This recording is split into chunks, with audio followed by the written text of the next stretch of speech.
तर Washington डीसीच्या India हाऊसमध्ये भारतीय स्वातंत्र्य दिन उत्साहात साजरा करण्यात आला।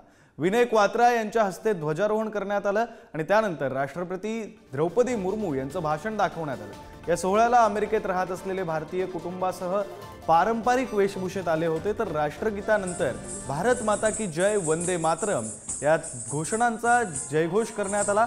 या कार्यक्रमाला उपस्थित असलेले अमेरिकेचे विशेष प्रतिनिधी अनिल टाकळकर याबाबत अधिकची माहिती देतात। वॉशिंग्टन डीसी मधील इंडिया हाऊसमध्ये उभा आहे। इंडियन एम्बेसीतर्फे आज स्वातंत्र्य दिनाचा कार्यक्रम अतिशय उत्साहात साजरा झाला।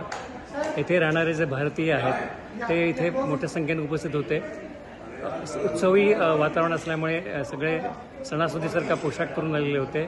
भारतीय पोशाख परिधान केलेले सगळे इथे दिसत होते। त्यानंतर इथे भारताचे अमेरिकेतील जे वकील आहेत विनय क्वात्रा यांनी इथे भाषण केलं। त्याच्यामध्ये राष्ट्रपतींनी जे महत्त्वाचे मुद्दे मांडलेले होते ते तिथे विषद केले। त्यानंतर राष्ट्रपतींचं भाषण दाखवण्यात आलं। नंतर सांस्कृतिक कार्यक्रम झाला। स्वातंत्र्य दिनानिमित्त इथे मुलांसाठी एक भारताबाबत एक स्पर्धा घेतली होती। त्यातील विजेत्यांना पारितोषिके देण्यात आली आणि इथे भारतीय मोठ्या संख्येने उपस्थित होते।